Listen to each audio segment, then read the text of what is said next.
Hi, good evening, everyone. Welcome to this Joint Institute NEC seminar. My name is Robert Gerrard, a Senior Resident Engineer of AECOM. Today, I'm very honored to co-moderate this panel of discussion about the explore how to handle different opinions between the project manager and contractor under the NEC context from the perspective of dispute resolution advisors and adjudicators. Housekeeping issues, make sure your name is pre-registered to get your e-certificates for attendance. If you have any questions during the presentation, please click on your Q&A button, leave your questions there, and we will select some of those questions during the Q&A sessions to be responded by our speakers today. If possible, please address your questions to one of the speakers who you want to answer those questions. Okay, some copyrights and issues. Please make sure that no circumstances should be recorded or republished in any way without the consent of the organizers. Our rundown today, we will first have Mr. Robert Gerrard to talk about the DRA and adjudicator's role, and he will introduce a hypothetical scenario of physical condition dispute, and he will share the academic views on the DRA and adjudication dispute resolution procedures, including the NEC 4 W cross applications. After that, we will have Professor MT Yeung, who will share his practical view from the role of DRA and adjudicator, expectation of parties' involvement in the proceedings, challenges in practice, procedural matters, evidence submissions, and some decisions writings. And then we will have a Q&A sessions where the moderators will be picking some questions from the floor and to be answers from the speakers.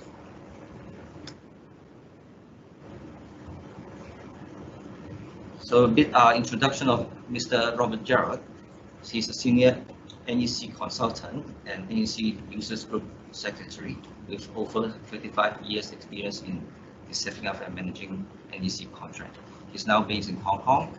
He is also NEC Users Group Secretary since 2006.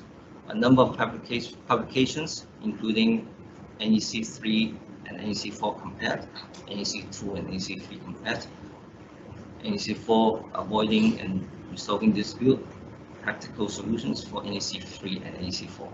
He's also an adjudicator, an accredited mediator, and dispute resolution advisor.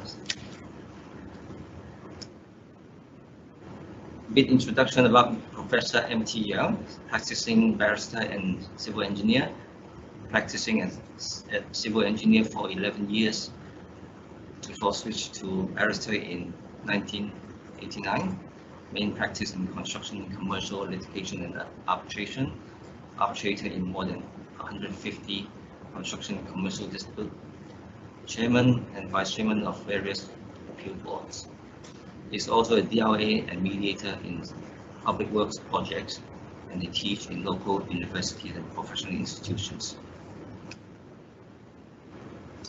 So may we now introduce Robert Gerrard for his presentation. Okay, thank you very much. Good evening. I think good evening in most jurisdictions. So I'm going to talk about the DRA and the adjudicator roles as envisaged by what I would call a vanilla NEC 4 engineering and construction contract. I'm going to run through two hypothetical scenarios about the principle, or whether something is or isn't a compensation event, and a dispute about the assessment, basically the valuation of a different compensation event.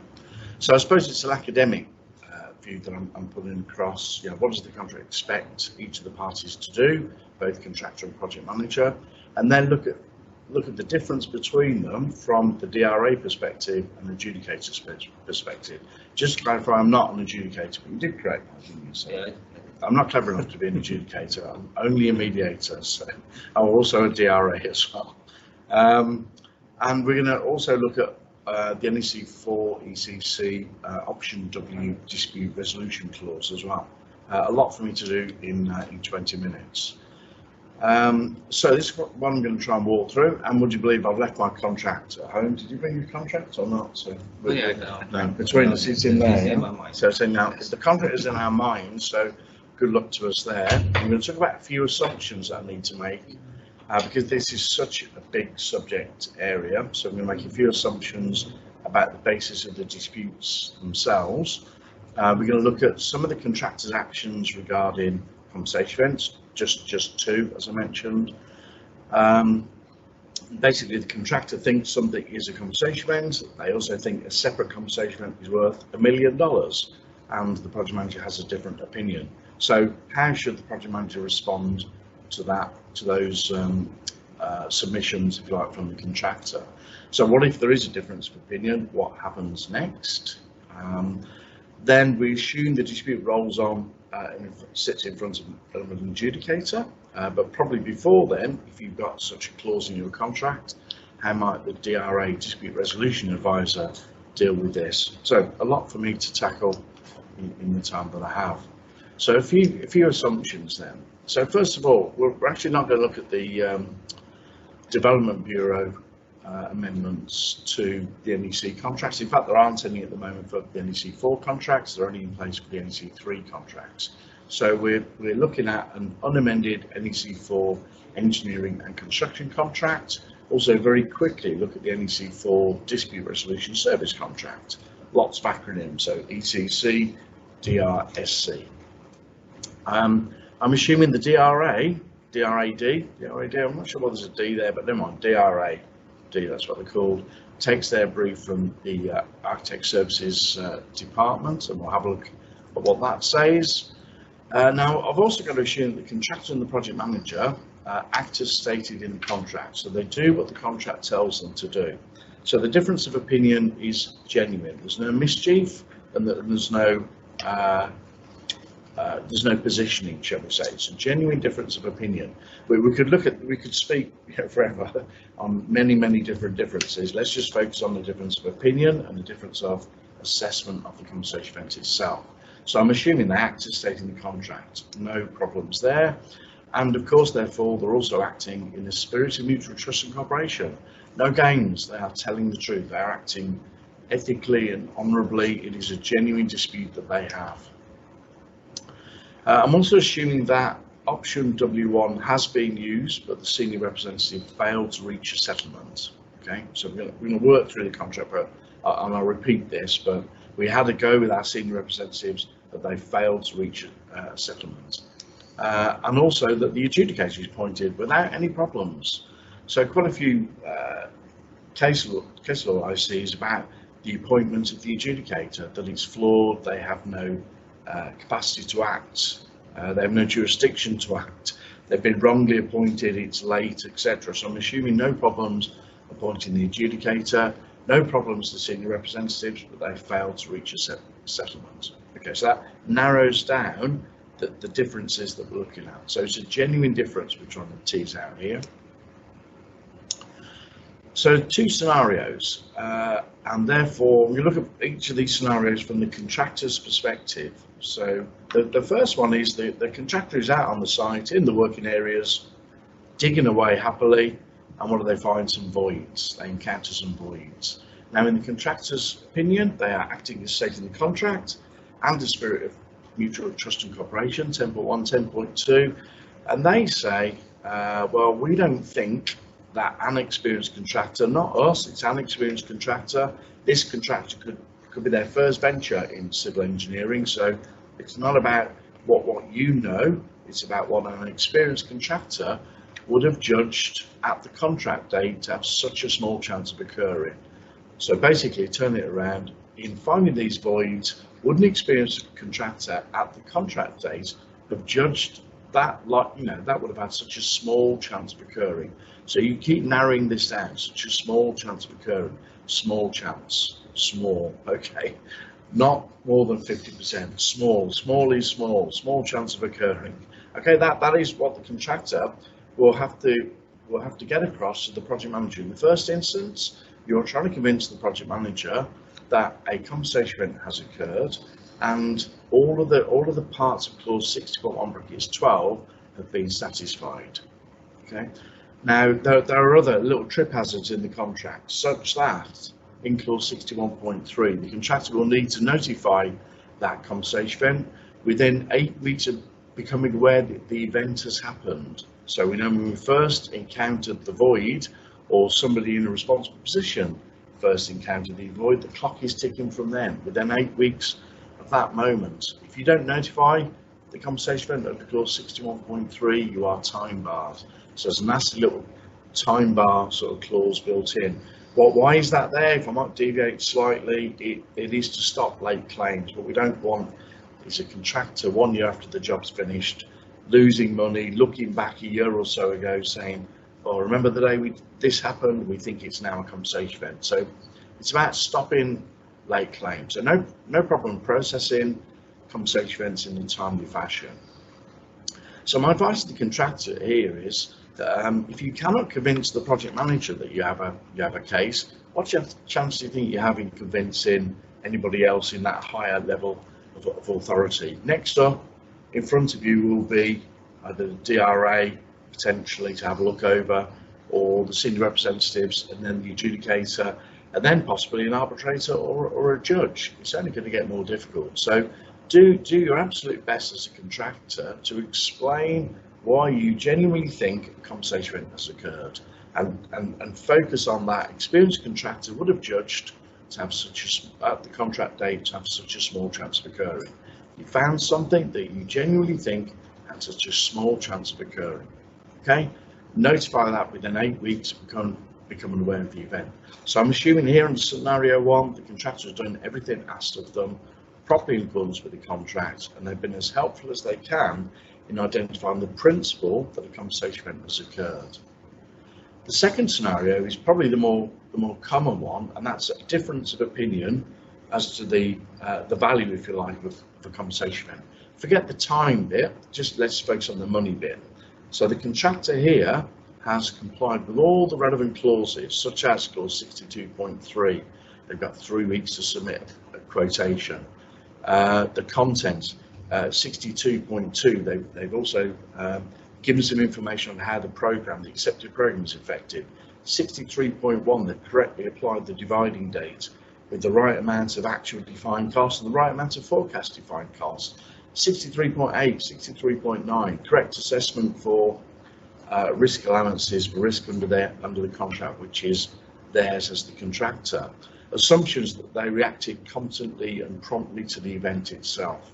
Okay, so what I'm saying here in scenario 2 is the contractor genuinely thinks that this is worth 1 million Hong Kong dollars, and we're looking at the difference. In scenario 2, we're looking at the difference between what they could have expected to have spent in terms of defined cost, and let's say what they forecast to spend. I'm not linking scenario 1 to scenario 2 here. This is just completely separate events. First one is basically a principle. In principle, is this compensation event, yes or no?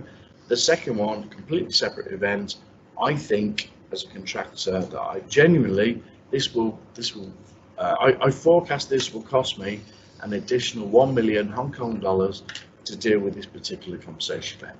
Okay, so both of these are genuine and honest representations from the contractor, fully comply with the contract provisions in time with all the correct supporting details.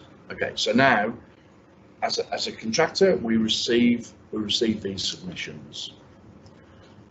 So how does the project manager respond? So of course, first of all, check things like the time bar has been complied with, the correct clause 13 communications have been complied with. So for example, 13.1, the notification is informed that can be read, copied and recorded. 13.2, it's sent to the address as last required by the project manager in the format required in the contract, which could be electronic or postal or even both. Thirdly, clause 13.7, that the notification is communicated separately to any other communication. Okay. Now what you need to do is, so you tick that little box. So assume all the procedural matters have been correctly covered by the contractor.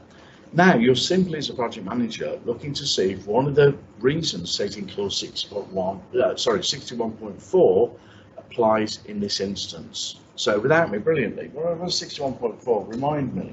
That is the fault of the contractor, that it's not one of the compensation events stated in the contract, that it has no effect upon defined cost or any of the dates, any others. Can't remember. I'll do for now. One of those reasons.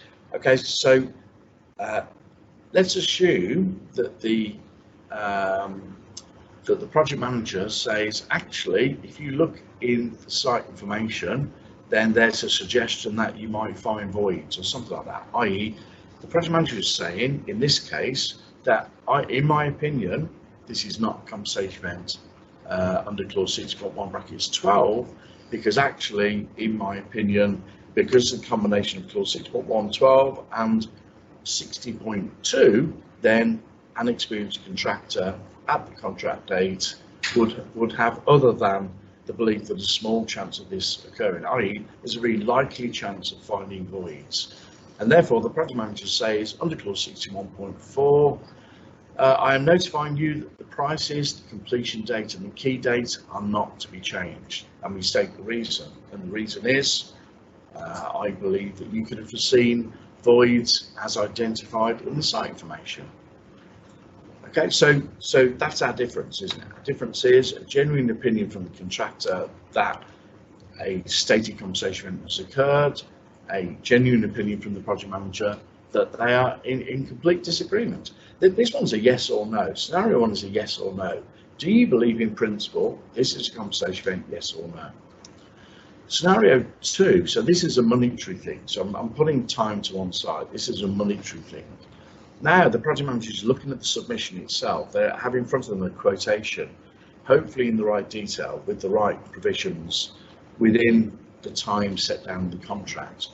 Project manager has now just 2 weeks, which I think is a really long time, but never mind. Some people don't, but they have up to 2 weeks upon receiving that submission, and they have to make one of 3 choices in clause 62.3. Their choices are that they accept the quotation, which won't help us here if we're going to talk about differences, so assume that doesn't apply. They instruct the contractor to submit to do a revised quotation and explain why. Or thirdly, that they do not instruct the contractor to submit a quotation and they've decided they will assess the event themselves. Let's assume it's that option. So in scenario 2, the project manager says, I'm sorry, but I do not agree with the $1 million. I do want you to do a revised quotation. I will assess it myself.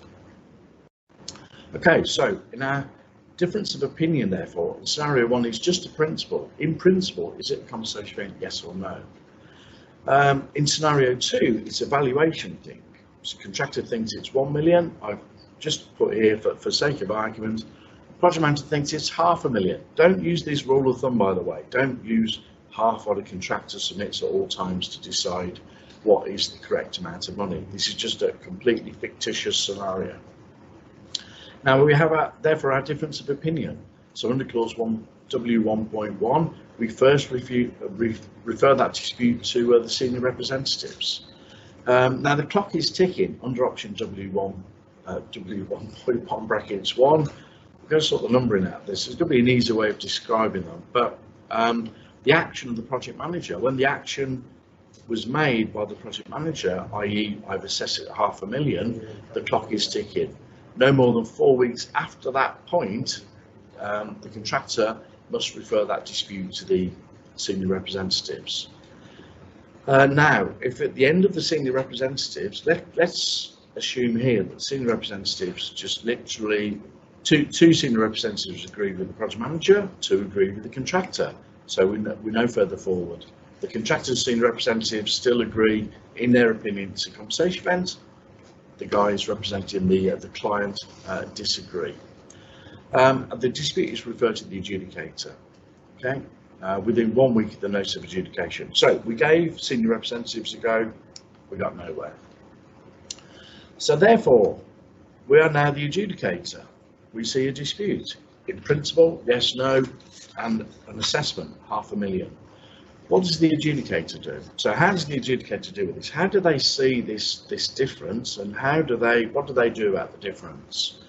Well, I think clause W1.35 is probably the most important part of option W1 from the adjudicator's perspective. And the first bullet there shows they have tremendous powers. They can review, revise actions or inactions of the project manager. They can put things right, but only those things related to the dispute itself. They also have the power to alter a matter which actually under the contract has been treated as accepted or correct, which we haven't got that here. So the last bit doesn't apply. One thinks it's compensation event, one thinks it isn't. The project manager has assessed it at $500,000 and that's it. So the second bullet is the most important bit. What they need to do is to take the initiative in ascertaining the facts and law related to the dispute. Now, I've read that slightly out of context because the first line of this says they may, and I've underlined the may, contracts underlined, they may take the initiative in ascertaining the facts and the law related to the dispute. I hope they do. I hope adjudicators roll their sleeves up just as I've done and get into finding out what the facts are. Don't be led by the parties, don't be led by the parties' advisors. You may disagree with me, but at some point later, tell me if so, but get into ascertaining the facts, find out the truth, and then apply the law to that dispute. Okay. Now, in doing that, if they want the party to provide further information, no problem, they ask for that. If they want the party to take any other action which is necessary for them to reach a decision, so what is their decision? Their decision in both of those scenarios is which one is correct, the yes or the no, and the $500,000 or the $1 million. Now, from when the end of the period happens for receiving information, the adjudicator must decide that dispute, and they must decide the principal one and the valuation dispute. Now, whatever the adjudicator decides, that decision is binding on the parties unless until revised by a higher authority, being arbitration or litigation, which we're not dealing with today. And these four bullets really just refer us back to the dispute resolution service contract, where the adjudicator is actually known as a dispute resolver, and that contract requires the dispute resolver to decide a dispute under the contract between the parties. Okay, it requires the dispute resolver to make a decision and notify the parties of it in accordance with the contract between the parties. So, what does all this mean for adjudicator? Let me just go back to that third bullet down as you see it. If I'm the adjudicator, I have to ascertain the facts. So, dispute number one, is this a compensation event, yes or no? And I need to look at things like the site information and all the other things in clause 60.2. I have to satisfy myself as to clause 60.1 brackets 12, which could be tricky. I may well need further information from the parties in order to do that, and then I make a decision. I decide that the event is or is not a compensation event, as simple as that. A little bit easier, I think, for the adjudicator than the next person we're going to talk about. A little bit easier. The adjudicator might disagree. Let's ask Albert later. He didn't expect to be asked questions, but why not? The second one is a bit trickier, perhaps. Here's an opinion as to money. So different opinion. One thinks it's $500,000, one thinks $1 million. Now, please don't. If you're an adjudicator, please don't split the difference. That's not what you're paid to do, is to split the difference between the parties. You might find one of them to be right. You might find them both to be wrong. You may decide it's 100,000. You may decide it's 2 million. You do not have to pick the $500,000 or the million. You decide what is right. You ascertain the facts. You apply the law. You may need some assistance. You may need a QS, for example, or a planner to help you make that decision. But you have to decide according to the facts and the law. So the adjudicator does all of that within a couple of months, gets paid handsomely. In the meantime, and probably well before the adjudicator comes on the scene, we have what's called a dispute resolution advisor. Pretty commonplace in many Hong Kong contracts. So no such provision in the NEC, but there's a similar provision in option W3 that has a dispute avoidance board. So dispute resolution advisor, dispute resolution advisor. It's an interesting word. They're actually trying to help you avoid disputes. They're not resolving disputes, and we'll see how we get to that as we work through this. So we're focusing on the DRAD system managed by the Architectural Services Department. I've only got 2 slides and then can pass the flicker over. What they're trying to do is to foster cooperation between the parties to the works, including subcontractors. So it's an asset that I think is available to all parties. Now what they're trying to do is to minimise the number of claims, they're trying to minimise disputes, disruptions to the work, and they're trying to ensure cost-effective and expeditious resolution of disputes that do arise. Now you can freely download the latest handbook. There's only 118 pages to look through, and the last version I think is dated August 2019. So you don't have to use a DRAD, and to apply you'd have to use a Z clause in the NEC contract to use this. The DRAD will need to get familiar with the contract. There's an expectation they'll do site visits, study the programme, basically get up to speed with what's going on in the contract, but most importantly convene meetings to deal with potential areas of dispute and to facilitate the resolution of disputes and reporting on the same. So, they cannot later act as an adjudicator, arbitrator, consultant, etc. unless the parties agree. I don't know if that's likely or not. I've no experience. I'm a DRAD on one projects, haven't had any disputes yet. I can't imagine I would be appointed to act in that other capacity.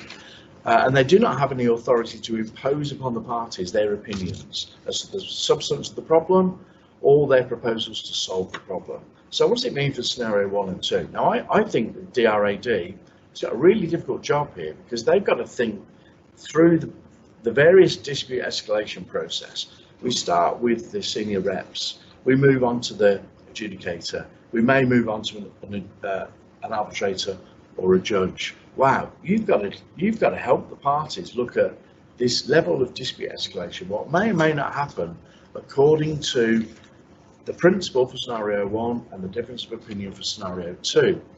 Now in the senior representatives, they are free to use whatever process they want, and they might use negotiation, they might facilitate that through mediation, they might try conciliation. They can do anything they want in senior representatives. So you have to second guess what the senior representatives might do, might come up with, and what an adjudicator might find, and what an arbitrator or a judge might find. Good luck being a DRAD. You've got to do, you've got to do all of those things in helping the parties to avoid the problems by settling the disputes in a timely fashion.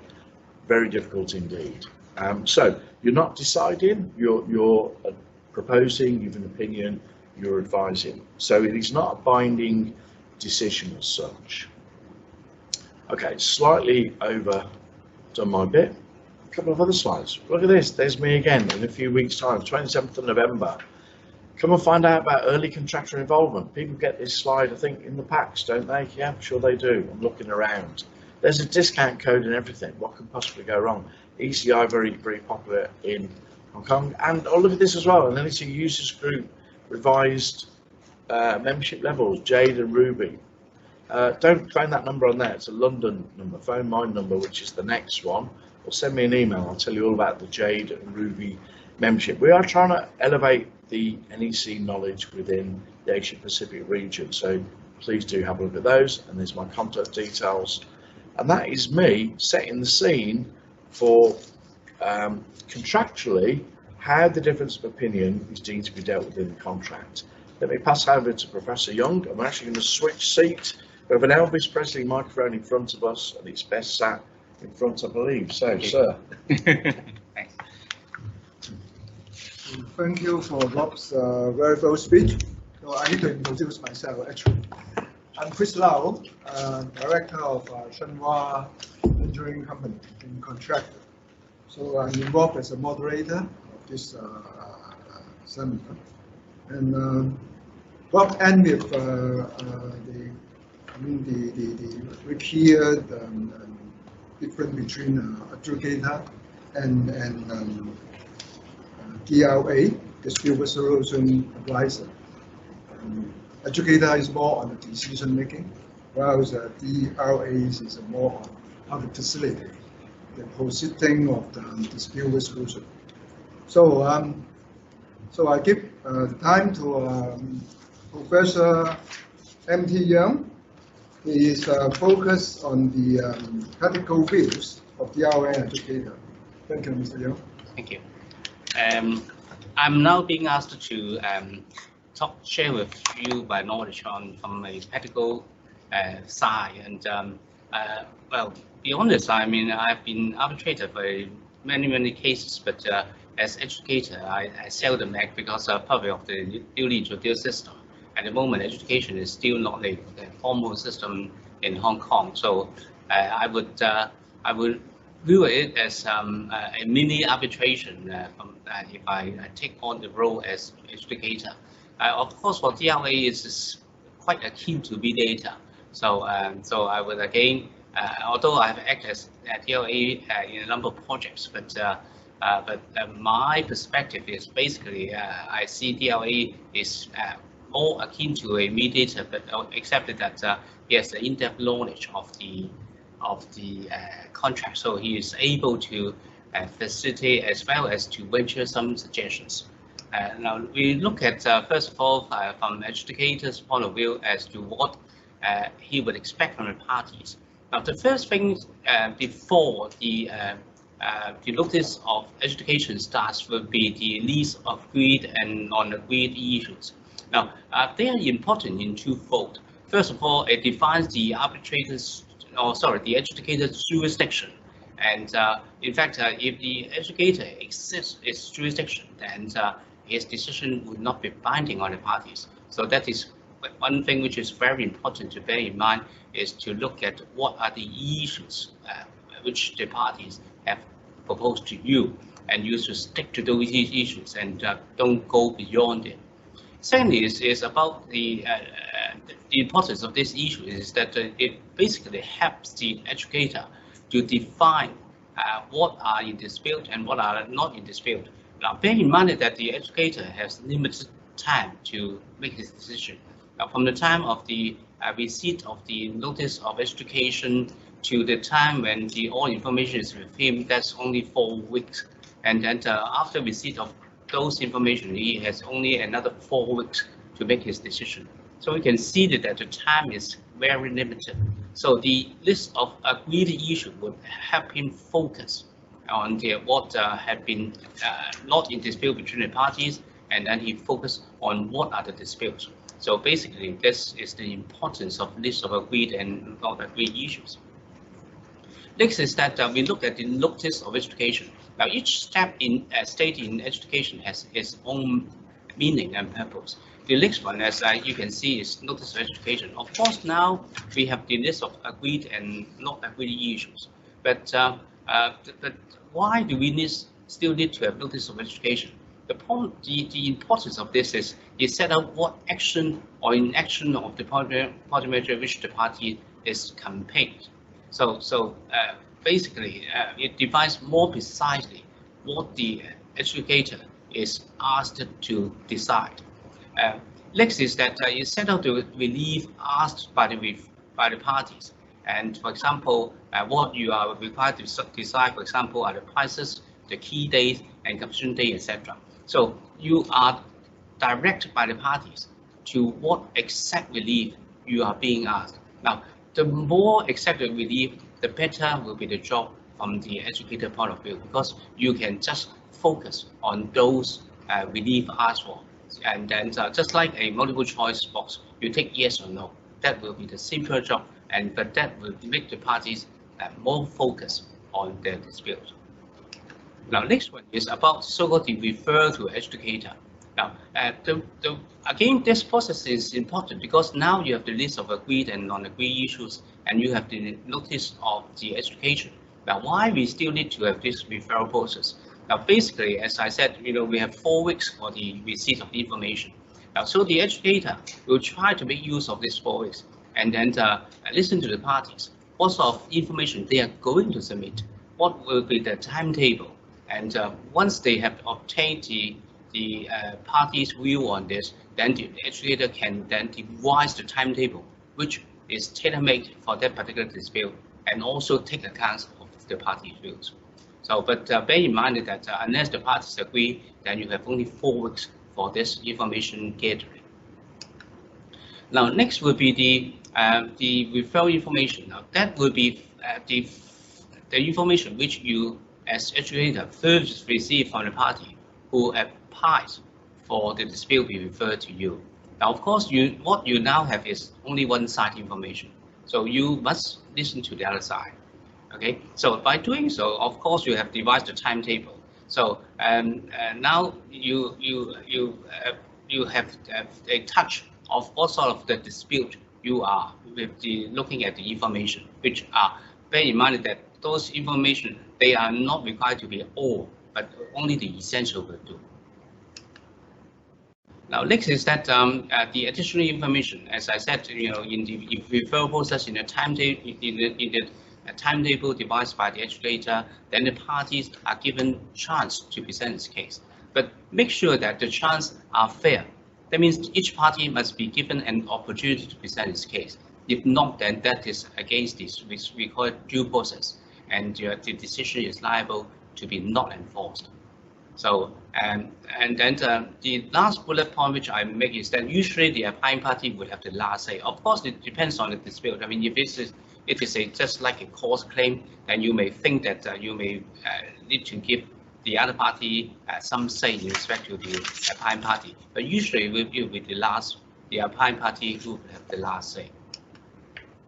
And then the steps open to the adjudicator. Now, W1.3 has already been said by Rob, so I do not propose to repeat it. But there are some points which I would take on from this. Is if you look at the steps, and then I summarize some from my experience. First of all, as Rob has said, that the educator has wide powers. But how would this wide powers be actually used? That's the question. That, of course, depends on the dispute which you are being handled. But as we see from the previous, notice that,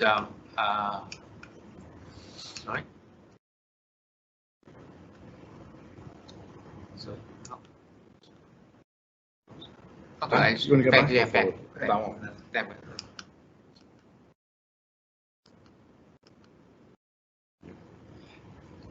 Yeah. Now, the third bullet point is to take initiative in ascertaining the facts and law. Now, of course, that gives the educator a very wide and great power to ascertain the facts and the law.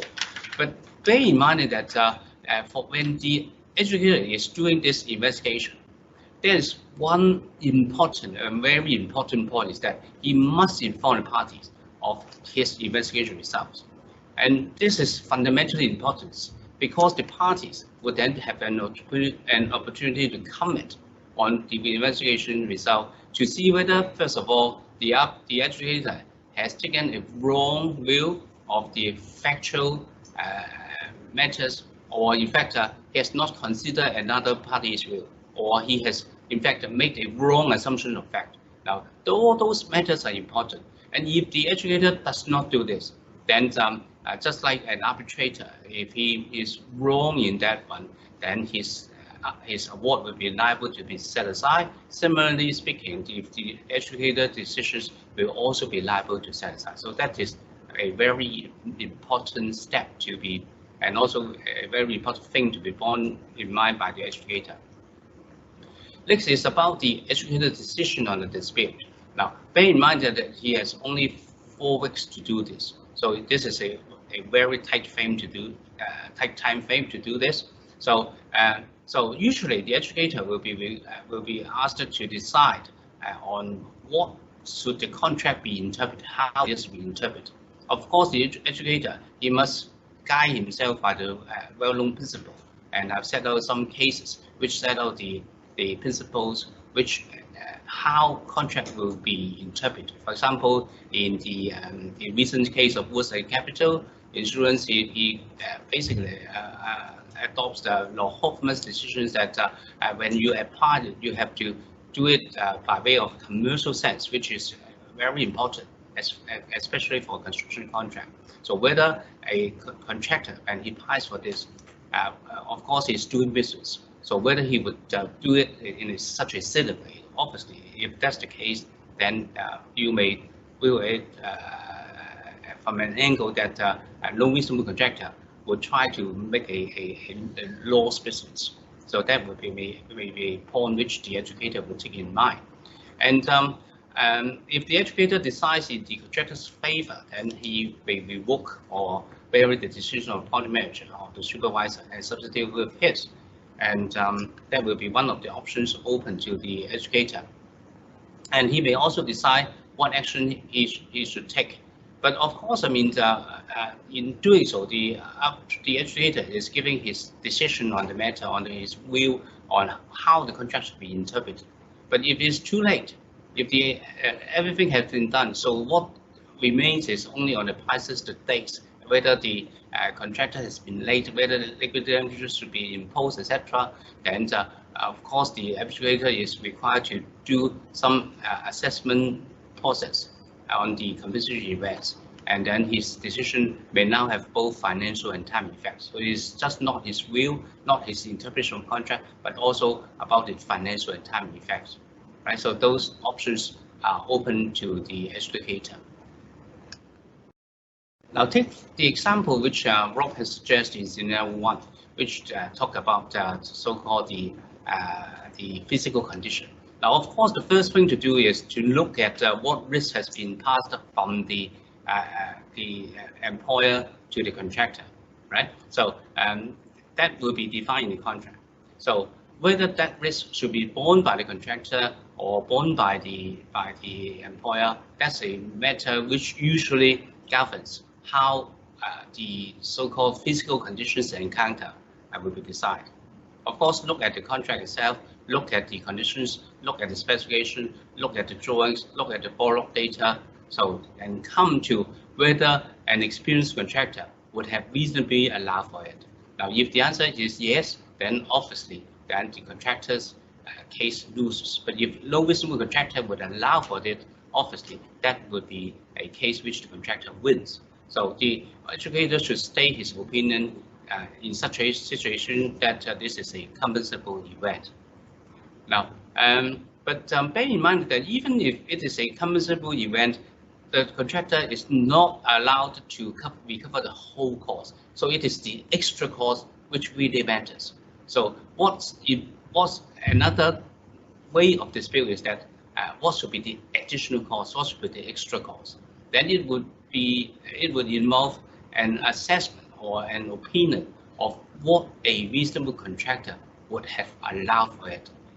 So it depends on whether the parties wish you to give your opinion on this. So there are two options open to the adjudicator. First is he could state his opinion, or he would direct the parties to work out the difference on this. Whether there is a difference, if there difference, what is that? So the latter situation seems to be more cost-effective, because if you give your opinion and then let the parties work out, then that may sometimes be more time and cost productive. And of course, the adjudicator could have set the date and time and cost by himself, but obviously he would require more information to be from the parties before he would be able to come up with some information, for example, as to what the date and cost will be. Now, of course, the adjudicator is capable of doing so, but in doing so, as I said, more information is required, and that will take more time. So again, that would be a factor which the adjudicator needs to take into account.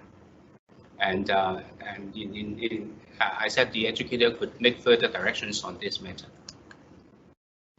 Now, next is on the scenario 2. Now we are more on the quantum. Now, previously we are on the liability side. Now we are on the quantum. So there's a difference between the parties, talking about $500,000. So how would this be done? As Rob said, the worst is to split the difference. Obviously, the adjudicator has to first of all look at the basis of the contractor's quotation and the project manager's assessment and see what's the difference. Next is to see whether there is a basic difference on the principles and whether the principles adopted by the contractor or by the project manager follow the proper interpretation of the contract. And then next is to examine the adoption and applicability of the source information and data by the parties. Now, this is really a case that if, for example, there is no applicable rate in the contract, then if you apply the market rate, then you have many variables coming in. For example, how many laborers would be reasonably required for example, for the rock excavation? What sort of machine will be required? What sort of market rate would this be required? And then is there any market rate already adopted in contract? If not, then what sort of rate you would use for the machine, etc. Now, all this information would have impact on the assessment of the contract. Now, this would again be a factor which the educator needs to consider. And lastly is even though you have this right source information, you have right data, then whether there's any computation error, whether the parties have applied the data wrongly. So this again would be another factor which the educator has to take into consideration. Now, once the educator has come to a decision, then he has to let the parties know. Of course, a few lines would not be sufficient. So the process requires the educator to state the reasons for his decision. Now, there are no formal requirements stated in the NEC as to what the reasons would be. So that I could only suggest some tips. Now, bear in mind that unlike the arbitrator has quite substantial amount of time for him to write an award. Of course, he charged this for this. But for an educator, the time is quite limited. You got only 4 weeks to do this. Bear in mind, you have to digest, you may have to listen to the party submissions, etc. So virtually, you have little time to write the award, to write the decision. So, but still, it is important that you should let, especially the losing party, know why he loses. So that's important. So your aim is to focus on the losing side submissions and tell him why you don't accept it and why you hold different view from his. So this is important. Now, it is not necessary to deal with all points made. So only those important points need to be made. But you should state your reasons. Brief reasons will be sufficient, and there's no need to have full reasons, etc. Next is that the actual decision, once made, it is final and binding unless until revised by the tribunal. Now, of course, when we talk about the tribunal here, we are not just talking about arbitral tribunal. When we talk about court, when we talk about expert determination, that's at the choice of the parties. But any person who is aggrieved of this decision has a right to take the matter to the tribunal, but of course within a time frame of 4 weeks of publication of the decision. And then, but of course, I mean, the winning side is interested to know whether the arbitrary decision is enforceable, especially if it talks about a huge money being involved. Then it has been provided under NEC 4 is that it is a matter of contractual obligation between parties, but not as an arbitral award. Now, this is a very important distinction because now you are enforcing it not as arbitrary award, but as a contractual obligation. Now, if it is enforced as a contractual obligation, then there are some, of course, defense open to the resisting party. For example, whether they are legal set-off, whether the educator is plainly wrong. So that will be a matter which the enforcing court will be able to look at. So unlike arbitral award, for arbitral award, basically you can only challenge on the process. You cannot challenge on whether the arbitrator errs in law or errs in fact. So, but for the educator decision, that is open to challenge. But of course, if we look at the English court decision, so nowadays the court decision tends to be because of the party's choice of using educator, and that educator decision at the end of the day will be subject to challenge by either arbitral tribunal or by the court, but in different court. So for the interim purpose, the court tend to enforce that decision. Just like when the court is considering, for example, interim injunction. So the court is fairly minded that if that adjudicator's decision is denied by the court, then the party, especially the contractor, who has not been able to get a lot of money in order for him to continue the project, that will be to his big disadvantage. So that is why, if you look at the English court's view, it tends to enforce the adjudicator decision. But of course, subject to what I have said about the limitation to the adjudicator decision, because it's not the same as an arbitral award. Next is that how would one apply to the court to enforce it? So that will be what I say under summary judgment process. Under summary judgment process means that you now have a decision by the adjudicator. So you are asking the court to enforce it by way of a quick process. So that would not be a tribal issue. So in fact, the court's attitude is that the losing side cannot argue in the enforcement process that the adjudicator is wrong. So in fact, that in a way tends to be a pro-enforcement of the adjudicator decision. Okay, so that is the at the moment the court's view towards the enforcement. Next is that we have looked at W1 adjudication. So we now come to W2 adjudication. W2 adjudication is mainly in relation to the UK situation, the housing, the construction and housing grants, and the only difference, well, in fact, what I've said before also applies to W2 adjudication. The only difference is that if the adjudicator fails to deliver the decision within 4 weeks of the reference information, W1 and W2 are slightly different. So in W1, the parties could apply to tribunal, that means to apply to the court or the arbitrator by informing the other party. But in W2, either party should get another adjudicator appointed. So that's the difference between W1 and W2. Now, lastly is on the DLA, which is the, as Robert said, that will be akin to the dispute resolution advice avoidance in W3. Now, as I said from the very beginning, that the DLA, he is not a decision maker. He does not impose any decision on the parties. So he is basically serving as a facilitative role. Now, but some important features which will make a DLA process a success is that the DLA, he visits site regularly and familiar with what happens on site. And his role is to identify any potential areas of dispute as early as possible. And he also helps the parties to find out an applicable solution. Now, one method which makes DLA important is that in the process of visiting site, in the process of this discussing with the project manager as well as the contractor, he builds up the relationship, he builds up the trust, so that the parties trust that this is an impartial guy. He trusts that this is an experienced person.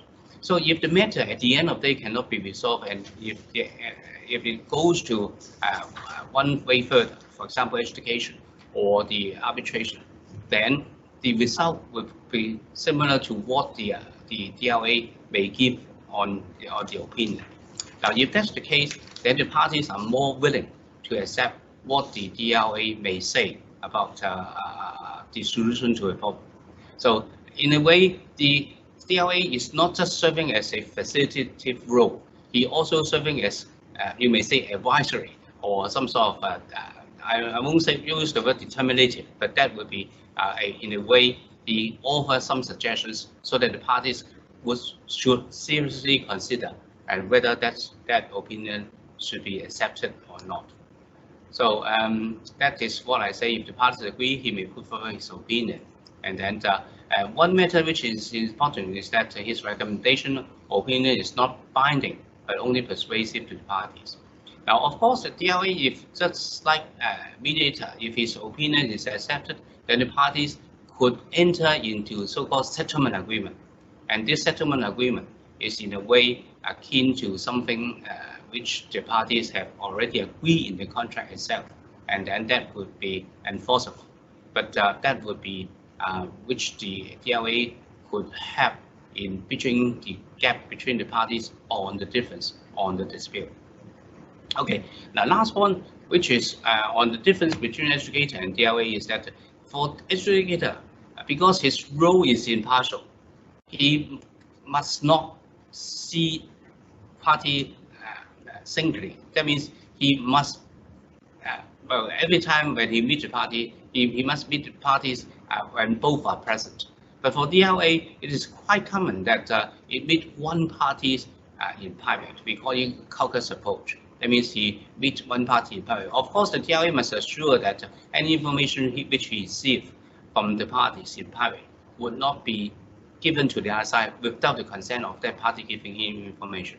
Now, this is a very useful tool to understand the party's bottom line. And this is also a very useful tool to bridge the gap between the parties, because now you are the only person who knows the bottom line of the parties, and you are able to suggest a solution to resolve the difference. But that is one matter which the DLA brings it difference from the adjudicator. Right, sorry, I think now I'm a bit running over my time. But for the first scenario, I would suggest that the difference is he knows the site conditions, he knows the background, so he would be able to venture some useful suggestions to the parties. And similar for the scenario 2, he would also promote further discussion. So that's what I wish to say about the DLA. Thanks so much. Okay, thanks a lot, Professor Yeung. In Professor Yeung's variable speech, he tells us what the role and responsibility of adjudicator.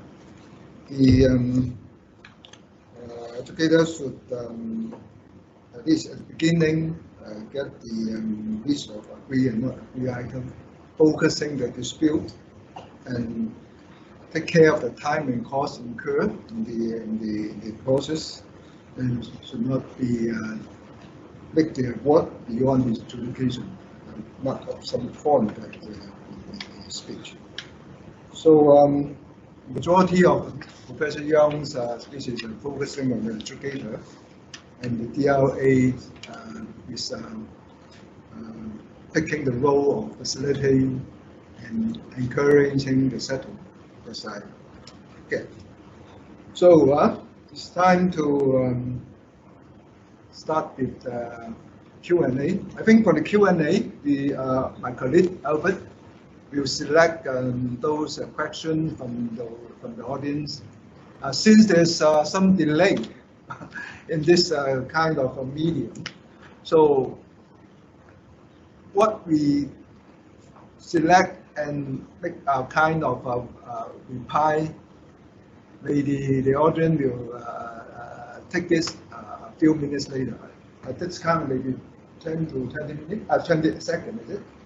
That is a delay happen. So this is one point to note. And the other is what I try to make is one question, you should have 2 answers by each of the guests to share their opinion, share the view between them to make it interactive, very exciting. So we start now, or we just have a short break? Is it okay? Yeah. They're there. So, First one's there. All right, so we can start now. Everybody's called anonymous. You know, anonymous. Lots of people called anonymous. All right, the audience names are anonymous. This question is, what kind of dispute will be in the majority of NEC contract valuation of time and costs? And the definition of cost and fee, is it the case compensation event? So may I ask Rob to... What is the question? The question is, what kind of dispute will be in the majority of NEC? It's 2 questions actually, it's 2 Most or even disputes- 3 questions. Yeah. Yeah. What do we dispute? Let's be honest. We normally dispute money, don't we? We're preoccupied with money. So I think the majority of disputes will be about the money. Usually the principle. Usually we agree in principle it's a compensation event, you know, like physical conditions or something, or it's a weather. Normally we say, yeah, sure, okay, it is a compensation event, or a change to the scope. But we then differ on, but I think it has a week or a day, or I think it has 1 million or 100,000 difference. So it's the quantum, isn't it? Both in terms of time and money. The most disputes that I see are about that difference of opinion. But you got it right earlier that we have to learn to become good listeners, if you like, and try and understand each other's position. And actually, at the end of the day, we will always have a difference of opinion, won't we, on things? Yeah. So there's nothing wrong with that, is there? Like I said, my assumptions was that we are both honest. You know, if I play the role of project manager contractor, that we are both honest in our opinion of what we think each issue is worth in time and money. Then we will have a difference of opinion. I mean, that's natural. You know, we could sit here and you could ask us 100 different questions. How much do you think that table costs? How much do you think this board costs? How much do you think that light costs? And we'll have difference of opinion, won't we? There's never a single answer to all of these. But where you get a big difference, you've got to find out, why is there a difference? Why is there a difference? And maybe you're wrong. Maybe you're both wrong. But listen to what the other party's saying and why they're saying it. And maybe then you understand that actually, do you know what, you actually have a point here. I didn't realise there was that much cranage involved in it or something like that. Yeah. However, you might get a genuine opinion of difference. Yes, yes.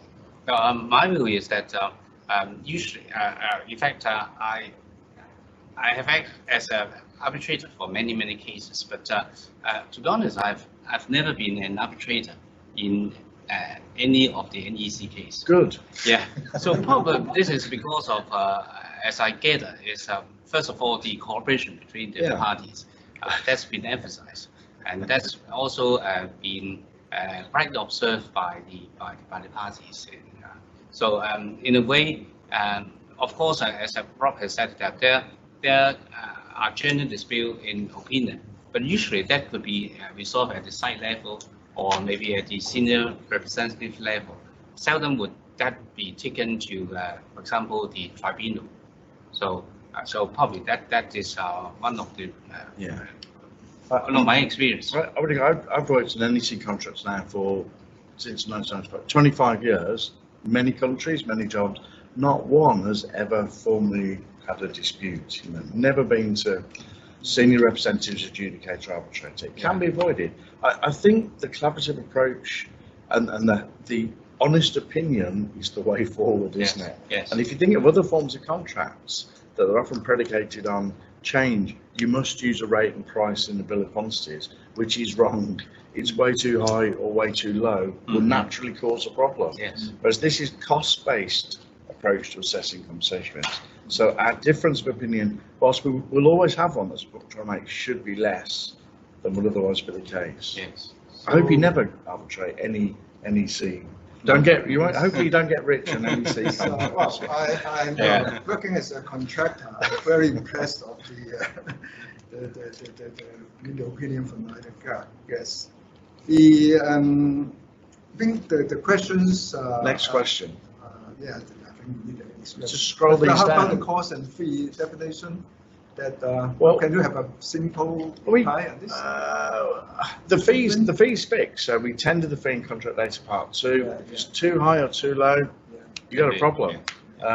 So you need to, when you're assessing tenders, be very careful to have a look at contract data part 2. Things like the fee, that's it for the duration of the contract. If it's too low, it causes the contractor hardship. Too high, it causes the client hardship. So think about, it's not always the lowest price, and think about the implications of the fee. Cost itself, but we call it defined cost. So we call something called the schedule of cost components, and we try to say what the things that are recoverable under the term defined costs.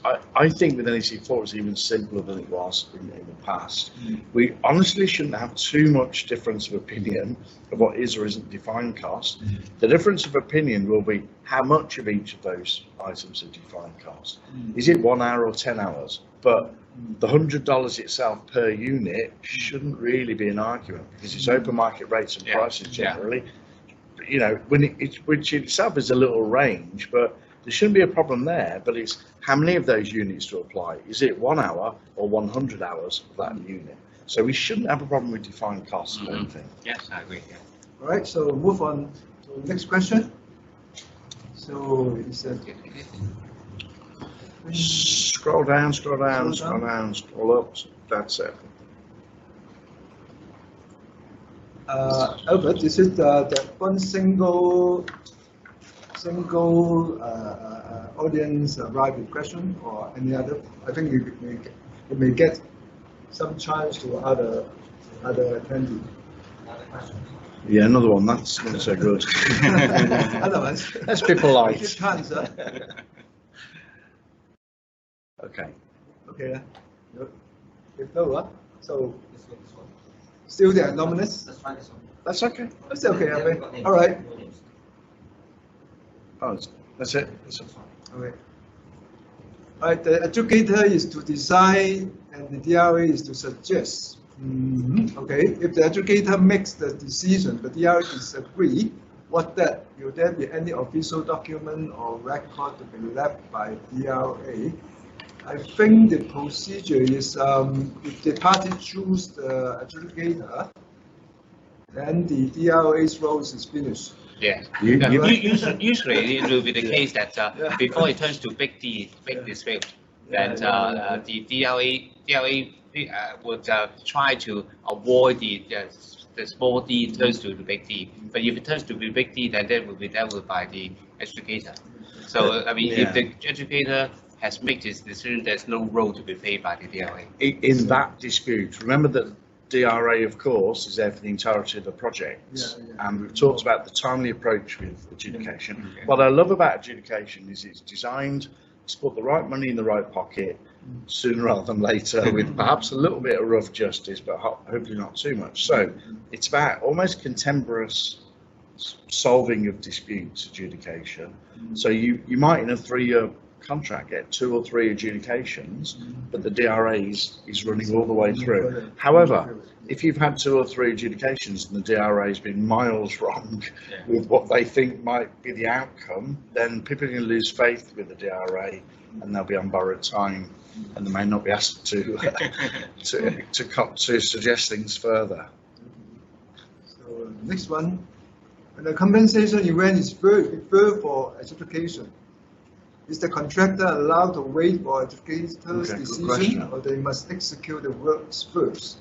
Which party need to bear the time incurred from adjudication? So it's there's a question. There's a good question. So it's a good question. There's a few questions. Continue with the work before the decision is made, or all right, if the decision is made in favor of the contractor, that the time that spent will be award back to the contractor, or just leave it. I think this is the question talking about.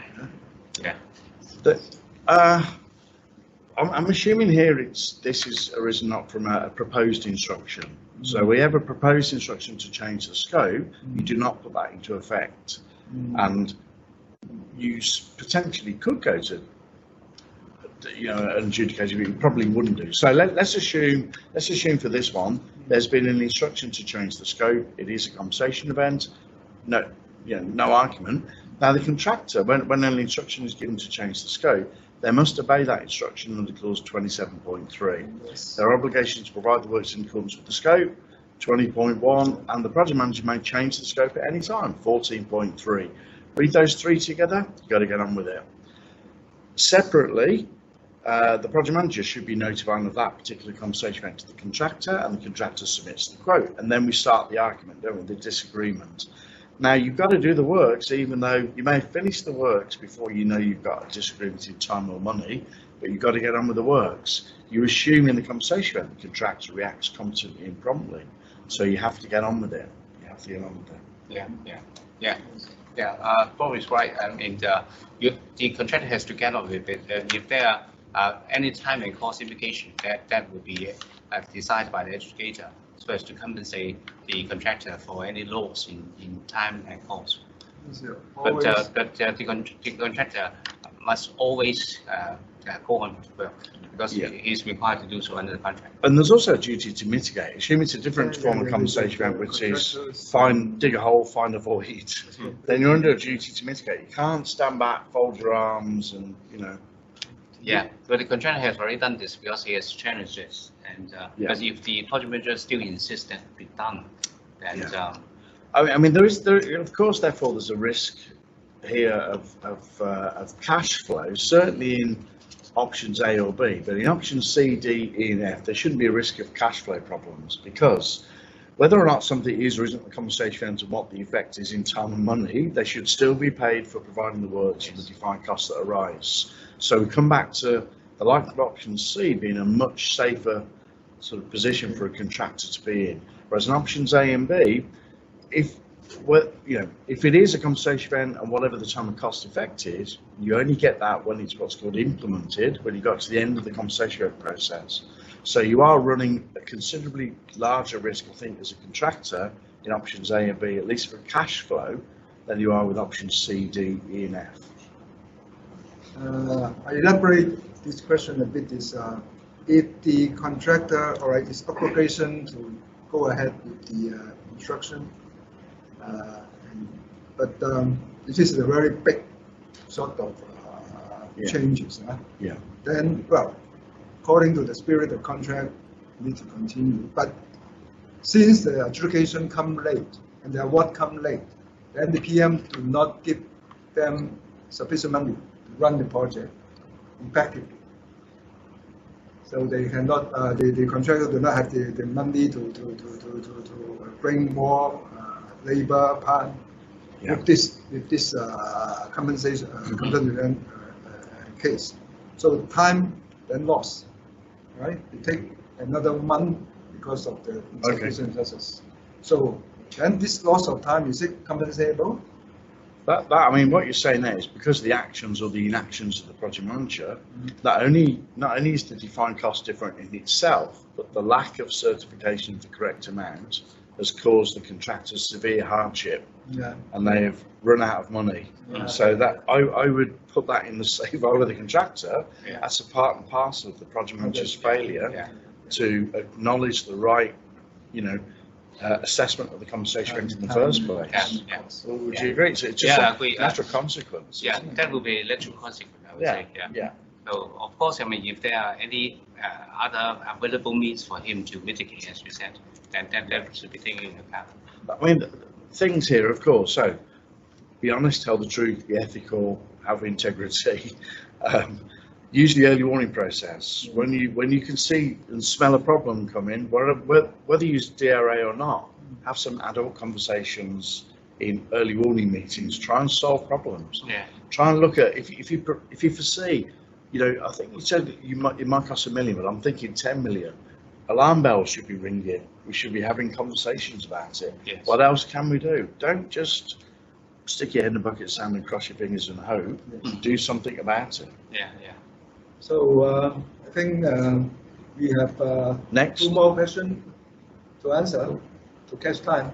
Am I right? Oh, look, some good Derek. There's an actual person. Get Derek.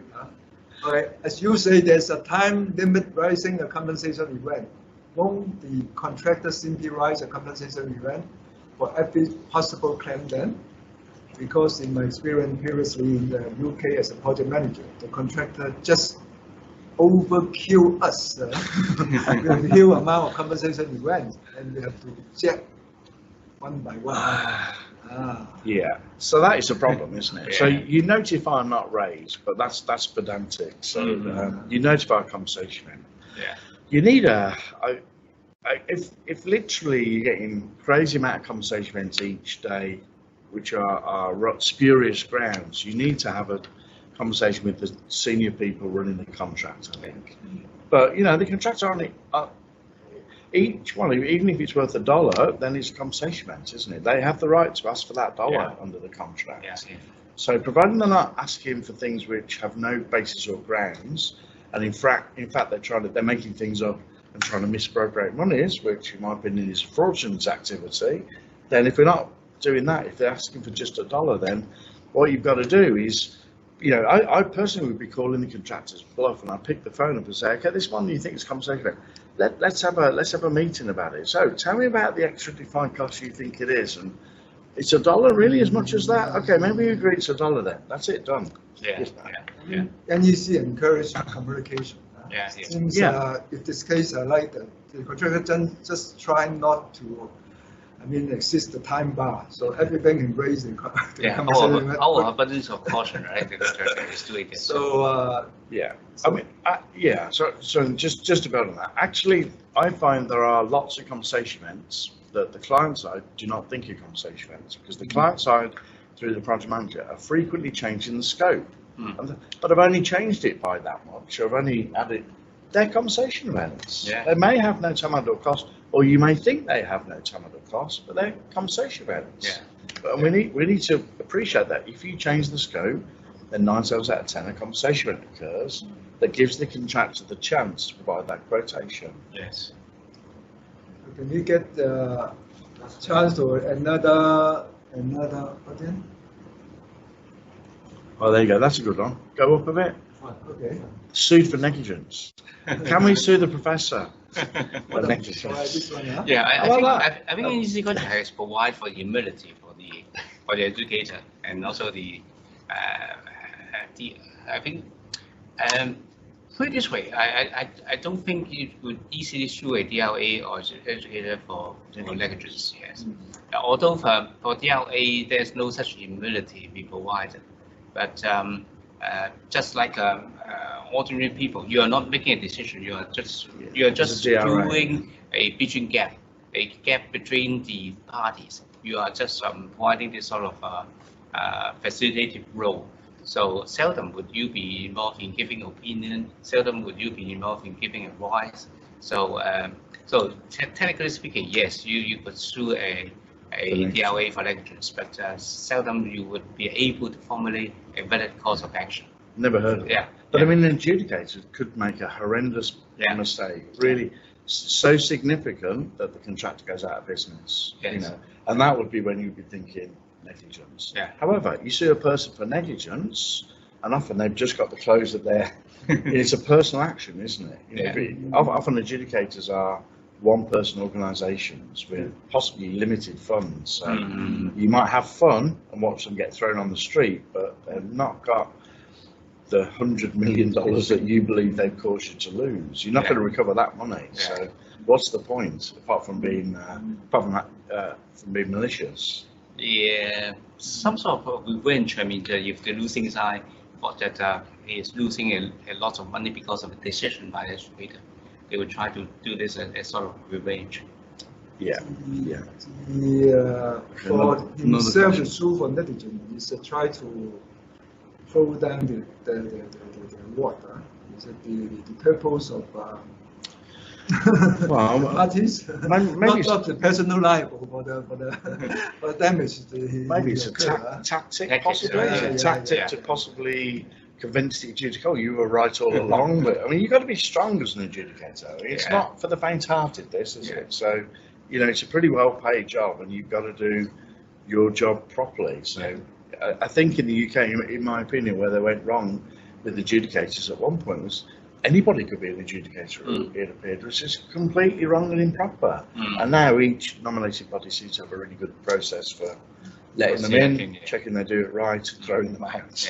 You know, so don't, you know, a new country thinking of using adjudication, do not just let people adjudicate who think they are adjudicators. Have a really sound vetting process. Is this the last question? Yeah, the last one. Okay. If a party refuses to participate in the DRA process or arbitration proceedings, nice. What can the DRA and the adjudicator do? I mean, of course, if for the DLA, this is a facility process. If one party refuses to participate, there's nothing you can do. I mean, what can you do? But for the education, that's different because education, the educator can make his decision even though one party refuses to participate. I mean, of course, the educator must now understand that he has only one side information. He has an investigation role, then he must properly discharge this investigation role to see whether the information presented to you by one side represents the true story. That is important. But if the other party isn't saying it's not the true story, and you've asked the questions to satisfy yourself that they're not, that they're telling the truth, then you can just only believe that story. Oh yeah. I mean, for fact finding, yes, but of course, a lot of them involve the perusal of the contemporaneous documents. Yeah. So whether the contemporaneous documents really support one side's story, that's another matter. Because they're bound to, in the build-up to this, the contractor's bound. Let's assume it's the contractor is not playing. Contractors say, I do not agree with this because, or so you could use that and turn it back into questions to make sure the client side is actually giving you the truth. Yeah, at least and then you're being certain that I do not find your evidence reliable, or that person reliable, or there is uncertainty. I found this, but I could not conclude this. At least that's the chain of the inquiry. Yeah. Why would you do that? I mean, you know, I don't know. Yeah, I suppose if somebody is a crazy in the adjudication, we say, oh, this is crazy. What, you know, I'm not going to attend this. This is just silly. I've never known that, to be honest. So I don't know. Have you ever known somebody not turn up for an adjudication or not Arbitration, engaged? yes. Arbitration, Yeah, yes. quite fluently. Yeah. Because they believe there's not a case to answer, or Yeah. But that's dangerous, isn't it? It's a dangerous game. Exactly. Yeah. But they thought that they would be able to challenge it in the enforcement proceedings. Still a dangerous game. So Yeah, good luck to the lawyer. So that could be a grounds for negligence. Good luck to the lawyer advising somebody not to engage in adjudication. If I were the DRA and the one party wouldn't engage, then I think I'd quit and say, okay, there's no point in me doing that. So just quit. However, I don't think the adjudicator can do that. So I think you're still there to decide a dispute, aren't you? So you press on. Parties who refuse specifically in the adjudication will put himself in very unfavorable position. Yes. Because the adjudicator will only use the available information by the other parties to make his award.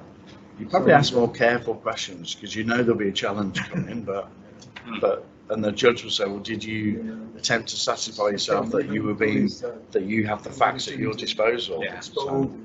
But a DRAD is just frankly wasting their time. There's no point charging money to turn up a meeting where one party refuses to come to the meeting. Just say, have a nice day, quit. Okay, this is, I think that is that. What time do we finish? Is that we still want an extension of time? Go on all night, but.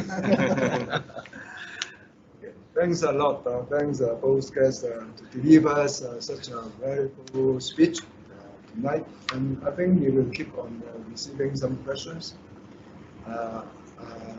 Then still take record down, and then we'll. Sorry. Answer the remaining questions. Yeah. And then we will let the two guests to give a big simple reply. Don't sue us for negligence. Okay, I think this is the end of this seminar. And you're welcome to give us any comment, because I think this is the first time we use this base to deliver the joint seminar CIC NEC series. And also thanks the colleague from CIC for helping this successfully. Okay, so thanks a lot again. New one. Upcoming. New one. Upcoming Joint Institute NEC seminar. Cost-saving design insurance under NEC Consultant. If you thought this was exciting, the next one is it's even more exciting. Cost-saving design insurance under NEC contracts. You can't miss that one. And Peter Clayton, brilliant speaker from Prince & Masons. Alexander Rossetti. Moderator, T.T. Chung. Brilliant. Okay, that's going to be a really good one. Excellent proposal. Don't miss it. Okay, Bye. Thank you. Bye-bye.